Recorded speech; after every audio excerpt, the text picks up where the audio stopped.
Sherm Chester with you on this edition of the Seacoast Sports Forum podcast, and we'll keep it in the football vein. We've got the man in the know from NewHampshireFootballReport.com, Roger Brown, with us. And Roger, it's getting closer to wrapping up the fall sports season. We have a championship football contest coming up on Saturday.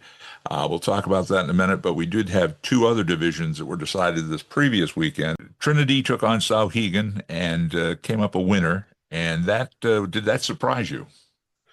A little bit, just because one thing I've learned, Sherm, all these years, of course, I have to pick all the games every weekend, high school games. Coaches are the worst people to listen to when it comes to making predictions. I took some coaches' advice, not only on the Trinity game, but in the D4 championship game last weekend. Both coaches told me it was going to be one-sided, blah, blah, blah, and couldn't have been more wrong. So I guess in a sense, a little surprised that Trinity won. Souhegan was undefeated, and not only did they have three really exceptional offensive players in addition to a good offensive line, but their defense had played fantastic all year. Now, not that Trinity hadn't. They played well too. They just had one bump in the road with Plymouth. But it seemed like Souhegan had the better overall team. And, but you got to give it to Trinity. They were the better team that day, and they're the champs. And they become the D2 champion, 31-21 over Souhegan. So that was in Division 2 on Saturday. And I was at the Division 3 contest, the Guilford Golden Eagles. They were up against the Laconia Sachems, and Laconia was the top seed in that game, but it was the Golden Eagles who came out on top, and it was a pretty cut and dry contest. The Eagles took charge, and one of their team, Liam Butler, scored all three of their touchdowns. You equated that contest, the Division 3 title game, to Exeter Winnicott, the rivalry between Guilford and Laconia. First time a champion for Guilford, the Golden Eagles, and the final there, by the way, was 20-6.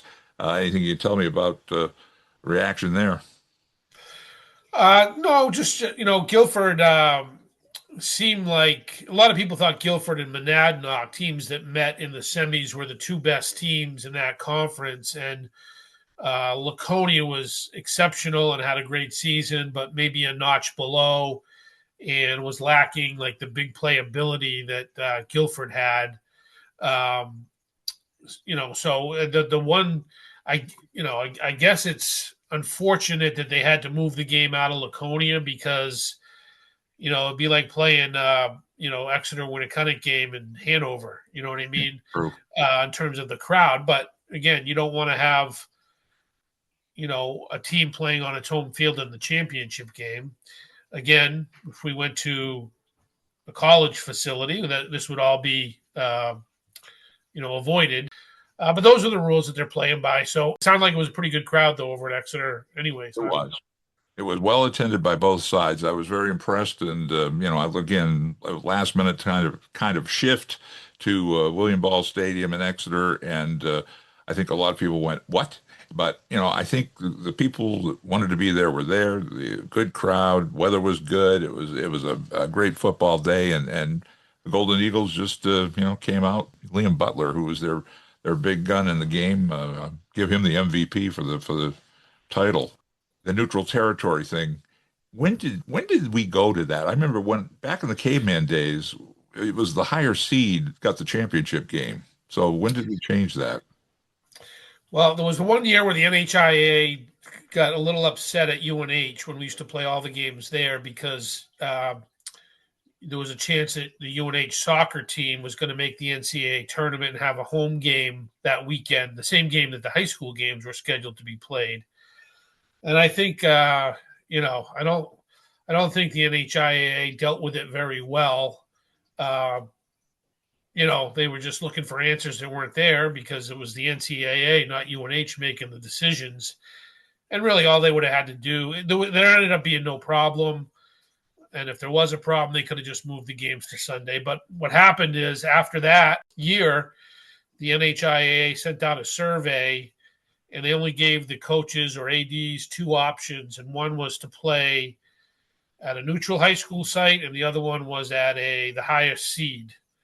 The highest seed is fine. It sounds good, but you do get some championship games at facilities that really can't hold them. They're just not adequate in terms of crowd size, parking, Mm-hmm. Press box size, let's say. Again, I know I'm a broken record. I just don't understand why we don't go to St. A's or back to UNH. They play all the other sports at college and pro facilities, the championship games, baseball, hockey, basketball. It would be a great day of football. You get to see all the games if you wanted. It was one ticket, one admission price. The smaller schools would really be playing in front of big crowds. But, they don't listen to me. So maybe someday, Roger. Maybe someday. Well, congratulations to the Division III Guilford Golden Eagles, Division II champ, the Trinity Pioneers, and then you brought it up. It could have been a complication for this championship game, which is a Division I championship game, and it's scheduled for this coming weekend at Stello Stadium in Nashua. And it features two powerhouses, I think two teams that we figured would be there. Bedford Bulldogs, number 1 seed, taking on number 3 Pinkerton. Both had good contests to get there, and matter of fact, Nashua South could have pulled an upset if things had gone their way, and then they might have had to shift the game from Nashua maybe to Bill Ball Stadium in Exeter. We don't know, but tell us about what happened in that Bedford Nashua contest. It was the worst possible start for Nashua South. Sherm. They gave up a long touchdown run on Bedford's. I think it was their second play from scrimmage, and then on the ensuing possession, they threw an interception that was returned for a touchdown, and then Bedford got a third touchdown before the quarter was over. So it was 21-0 Bedford right off the bat. And, everybody was in their cars headed home and turning off their TVs and what have you. But next thing you know, it's third quarter and it's 28-21. South had crawled back into it. And really there was a key play. You see this, I think, at the college or pro level where they call defenseless receiver, where, in this case, the receiver was going up to catch a pass and he got hit and he didn't make the catch. No, I'm not a referee, or I don't understand what the defender is supposed to do in that situation, if they're just supposed to let the kid catch the ball or what. But, to me, it looked like a regular football play and a good football play. And I'm not saying it was even a bad call. I just don't agree with the rule. That would have been that was kind of the turning point, because it would have been 3rd and 10 for Bedford in their own end. They ended up scoring and going up 2, and that was pretty much it. South did block a punt late, but that play and that drive that Bedford had done nothing in the second half up until that point. And, I thought that was just the final. All the breaks seemed to go Bedford's way, and that was – that last one, South just couldn't. It was too much to overcome. But really impressed with that South team. They fought back into the game, after that poor start. And, I just think if the ball had bounced their way once or twice early in that first quarter, they could be playing this weekend. And I know they threw a pick at one point, because I was listening to the game. Bedford Radio had it, Bedford Public Radio, and Nashua, I think it was the fourth quarter, they threw a pick, and that didn't help any either. Then you get down to about 4 minutes left in the game. They had a shot to get things moving, but it just, like you say, the momentum went in favor of Bedford. All the breaks went in Bedford's favor.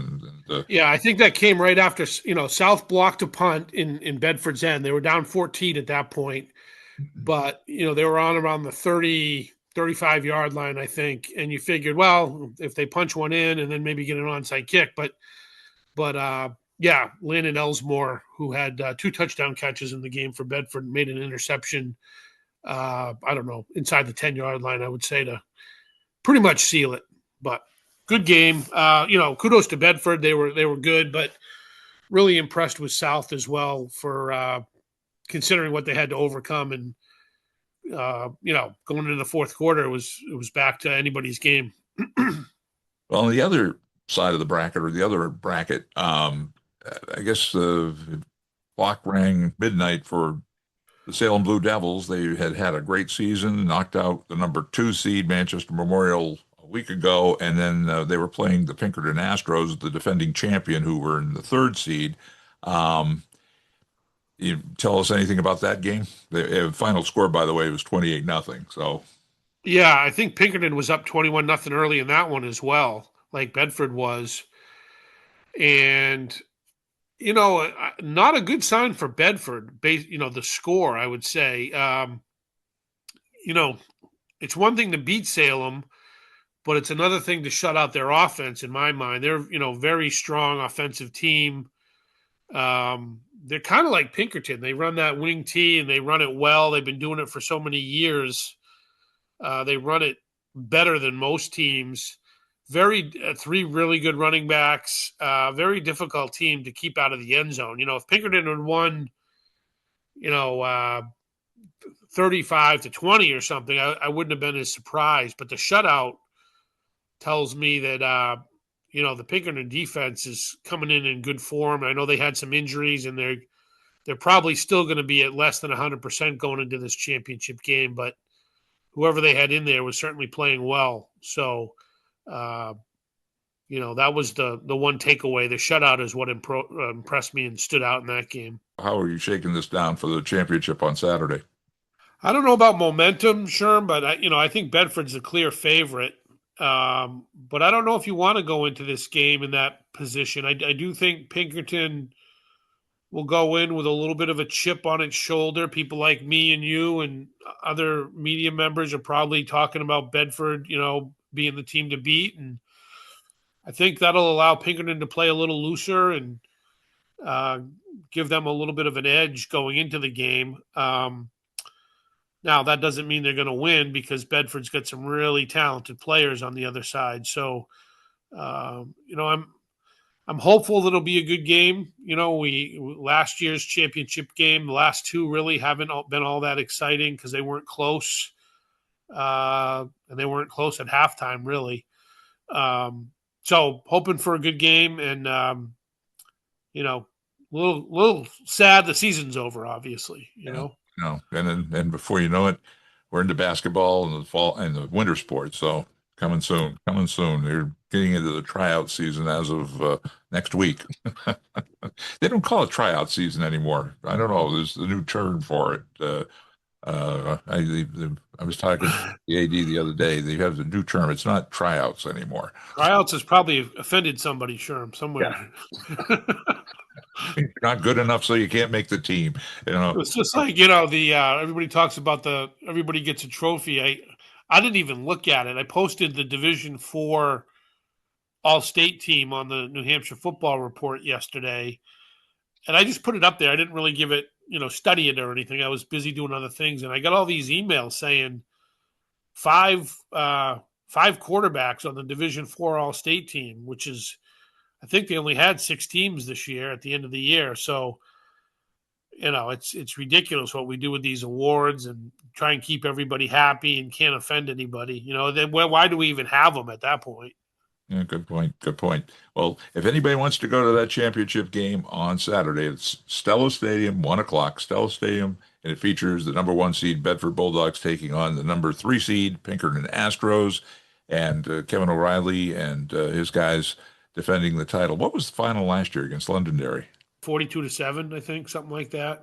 I think it was. It was a pretty much a whitewash last year. So we'll see. I think you hit it on the head. If Pinkerton goes in playing loose, not being worried about Brody Helton and the quarterback, and just go in with a game plan and stick with it. And offensively, they can score points. We know that too. So I think it's going to be a good contest. I'm rooting for it anyway. Let's put it that way.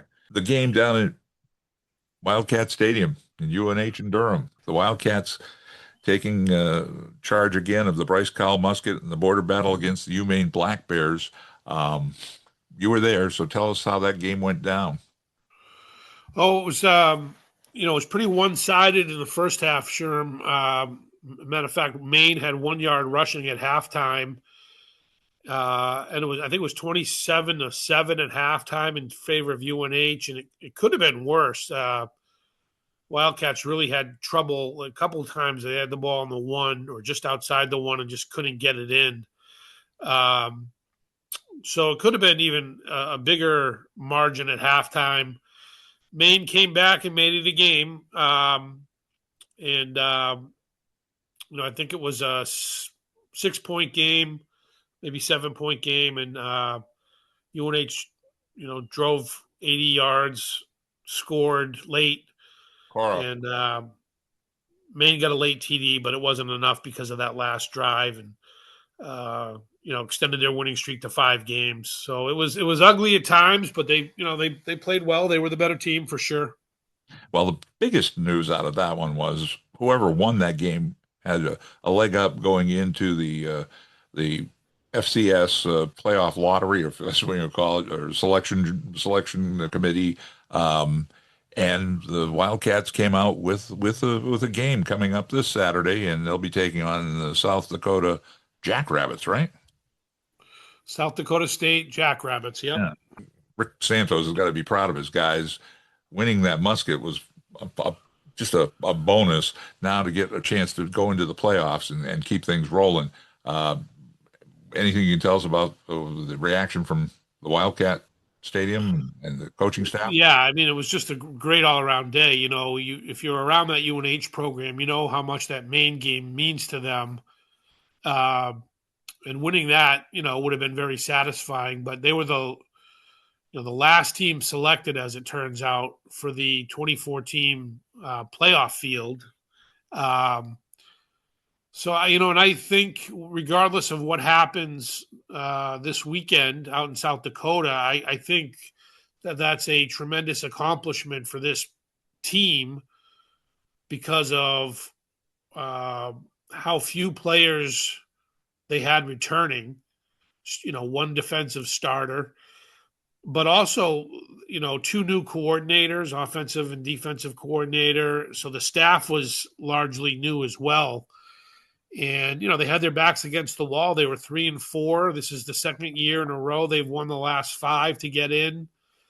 So, really, I don't know how you just couldn't be super happy if you're a member of that team. Really, UNH will be a heavy underdog, but that's okay. They can go out there and play loose, just like, when Pinkerton was, like we were talking about Pinkerton. Well, I know that is one thing we spoke about in the previous shows, that Rick Santos knows how to keep his team loose. I know he knows there obviously there's always a room for growth or room for improvement, but he's got these guys buying in. That's very important. Yeah, absolutely. And when he was a player, they were known for upsetting larger programs. Rutgers is the one that comes to mind for me. I think that was the first one that might have been his first start. Actually, nobody knew who he was. Figured we, didn't have a chance to begin with, but certainly not with this Santos guy at quarterback. So he's pushing the right buttons. It's not easy in this day and age to keep young men focused when things aren't going well, and they certainly weren't going well after that Villanova loss at home. And they just turned it around, and you really saw a team mature because it's a very young team.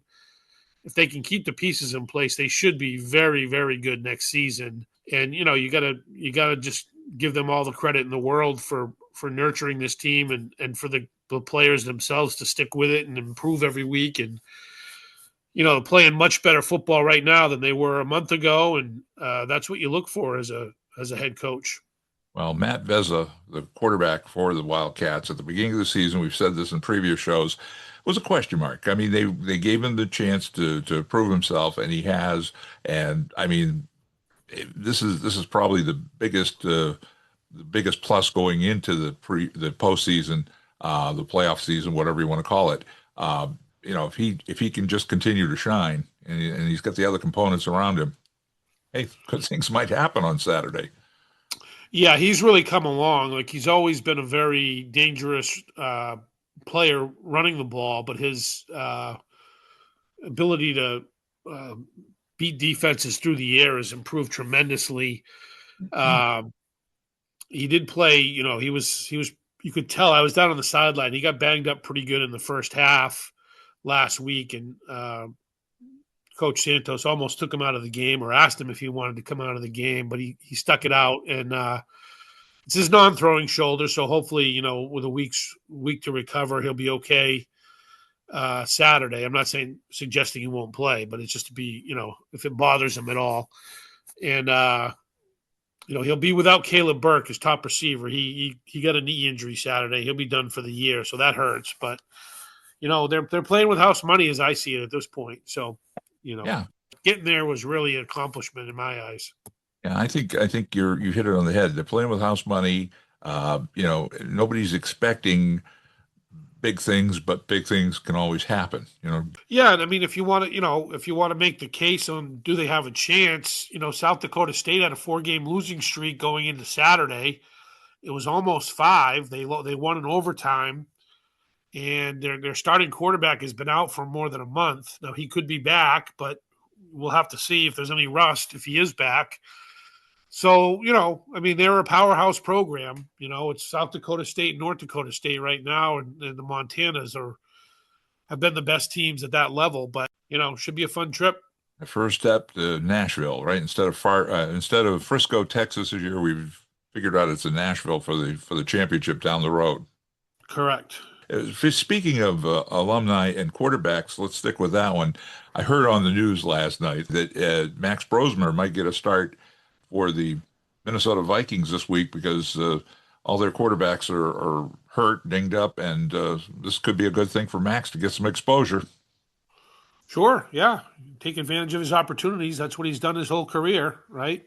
And man, he's nails. I was never much of a J.J. McCarthy believer anyways. We'll have to see how that turns out, but hasn't been great early in his career. So right spot at the right time, perhaps.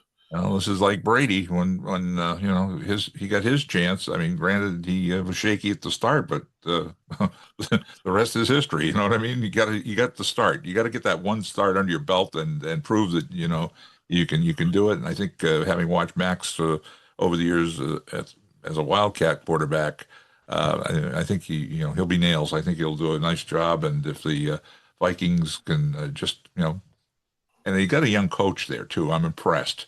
That impresses me that he may say, hey, this kid, he's not a name brand like some of these kids that came out of the draft, but that, again, Tom Brady, look at him, who even knew who he was before he got his big break, Correct. So, yep. Max, go. Well, on the other hand, another alumni, that was good news for Max, bad news for Chip Kelly. Pete Carroll decided that the Las Vegas Raiders needed to shake it up, so Chip was given the heave-ho as the offensive coordinator for the Raiders. Were you surprised by that? No, saw that one coming. Just team has struggled, particularly on the offensive side of the ball all year. And, when they lose to that Cleveland Browns team with Shedeur at quarterback, I figured that was probably it, so, and it turned out it was. I wish he had stayed with Ryan Day at Ohio State. I don't understand. I guess the lure of, it could be the money, but I think it's more of just the, step up a ladder. But still, sometimes you step up the ladder and then fall off, and that's. Got to recruit in college, Sherman. I don't think Chip likes to do that. Okay, that's the drawback in college, the recruiting part of it. That would be my guess. Yes. All right. Well, and Dylan Laube, what are you hearing about him on the Raiders? Not much, to be honest with you. I don't follow the Raiders very closely, but of course, former Wildcat. That's why I bring him up, and I'd like to see him hang in there and get his big break. I think the kid has a lot of. I was kind of hoping the Patriots would make a trade for him. I thought Laube would have been a good fit then. He could have come cheap, and he would have given him at that point, they needed a third down back that could block, and Laube certainly can do that. I just thought he fit a couple of roles, and they could have got him, for like a backup defensive lineman or something maybe. So Well, what about the Patriots now? They're 10-2, and I mean everybody is ready to print Super Bowl tickets. I mean, I think we still got a few more games left, but we also lost a key component on that offensive line with Campbell going down. So, I mean, do you see this streak going, continuing, or I mean, what they've done is amazing. I think, really, who saw this coming? Nobody. Uh, you'd have to be the wildest of fans, optimistic fans, to have envisioned this. But I think they've proven to be. I don't think they're a fluke. The schedule hasn't been great, but they've beaten tough teams. They win on the road. Those are good signs. But they're going to need all their pieces, and like you said, without the left tackle, that could be trouble. yeah, I think that was one thing that Drake Maye needed to be able to stand on his feet and throw the ball and not have to worry about, dancing backwards or doing a shift or running for his life or whatever. And that was he seemed to have some more time this year to do what he wanted to do and get it done. 2-minute drill. I was going to ask you about the Ukika finalist. That's a big award. Maybe you can explain it to somebody that wasn't listening on our last program. And maybe we can tell you who the finalists are and the announcements coming up on Thanksgiving Day, right? Correct. Yep. We're down to 3 finalists. Brody Helton, the running back from Bedford. Cody Jackson, who's the quarterback at Nashua South. Of course, these guys play defense too. I always list their offensive positions.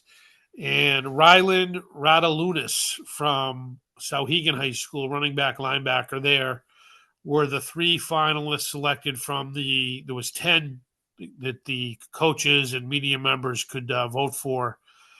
And those were the 3 top vote getters. Everybody had to vote for 3. And Thanksgiving will be the winner will be announced. So, Thursday night or Friday morning, depending on your media outlet, you should be able to learn who the winner is. Give a thumbnail on the importance of this Ukika award and how it all came about. The Joe Ukika Foundation, Joe Ukika was the coach at UNH and at Dartmouth, and it's part of the National Football Foundation, which every state has a chapter. So ours is the Ukika chapter, and they basically try to do good things for football in the state. They have various functions. Scholar Athlete Banquet being one of them, to honor the high school top athletes who do well in the classroom as well. Not to badmouth the Gatorade Player of the Year, but there was some coaches who they didn't think it had become an accurate award in a lot of times, and it was going to prep school players, of course, which is not fair. I shouldn't say not fair, but these are kids. Sometimes the award was going to kids who had already graduated from high school. So they thought it'd be a good idea to have our own award voted on by New Hampshire people rather than somebody from outside the state. So this is the 3rd year of the award. It just basically represents the top player in the state, regardless of class. He does not have to be a senior. It could be from any division. So far, we have not had a Division I winner, surprisingly. Some people thought it would always be Division I, but we had Division II the first year and Division III last year. So, and this year we've got 2 Division I athletes and 1 Division II that are still in the running. So, make the announcement on Thursday. Did you have anything else for the 2-minute drill? 3 things, really, Sherm, real quick. If I could just, I just wish Thanksgiving football, we have 1 game in New Hampshire. I wish we would go back to having more games. I realize it's a problem for teams that end the regular season early, but just like that Maine UNH game, at least Maine got to play their final game against what was a meaningful game, against a rival. I'm big on having those rivalry games at the end of the year rather than you're a senior in high school, your team's having a rough season, and you go out with a 45-6 loss to some great team, that doesn't mean anything. So I wish we had more of those. This year, the only game is West and Memorial in Manchester. Back to the Ukika Foundation. They are having a huddle every year. Their annual huddle will be December 3rd in Manchester. You can go to their website to figure out the exact location, but it's all coaches are invited. JV coaches, what have you, anybody. It's cheap. There's free food. It's quick. It's a fun time. So I want to make sure everybody that's interested gets invited. And lastly, if I could just plug, for those of you looking forward to next year already, there's a football camp that will be held in Hooksett on January 31st. It's like an offensive skills camp for quarterbacks and receivers. I think it's the day before the Super Bowl, and it's anygridiron.com for more information on that. There you go. There you How's go. that? Yeah, that's good. And I have, for my 2-minute drill, I just want to congratulate somebody who's been a guest on this program, and he's always welcome back. And I hope after the season we can get him on, or maybe even during the season. But that's our friend Josh Morrissette, senior guard for the St Anselm's Hawks, and he had a big accomplishment this past week. He scored his 1,000th point as a college basketball player, and in particular for the Hawks. And this kid played for the Exeter Blue Hawks and then went on to play for Phillips Exeter Academy. And for college, he went to Wofford for his first year, and then he came back home to play for St Anselm's. And Josh is just a good kid, a smart kid, and a heck of a basketball player. And I just hope the season just keeps rolling for him. And hey, you never know. Good things ahead, I hope, for Josh Morrissette. And I know his mom and dad and brother Cody were at the game, and he was given the ceremonial game ball with 1,000 points on it. And congratulations, Josh. Good kid, and look forward to having him on the program in the near future. Real quick on Josh. I mean, you look at the family, 3 great athletes, Yeah. Josh, Cody, and Kristen. Yeah. Then you got the dad who's, the best he could do is be an AD, but what the heck, 3 out of 4 is not bad. Don't pick on Dave. He's the glue. He's the glue. Little known fact, Josh is a tremendous baseball player too. He is.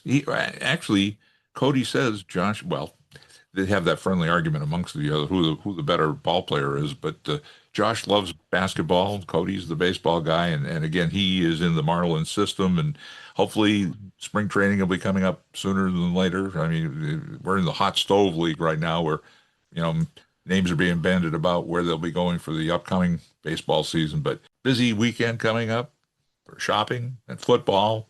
Be safe. Enjoy it. Enjoy the family and friends. Have a happy Thanksgiving and a safe start to the holiday season. So on behalf of Roger Brown from the New Hampshire Football Report.com, this is Sherm Chester inviting you to join us for the next edition of the Seacoast Sports Forum podcast.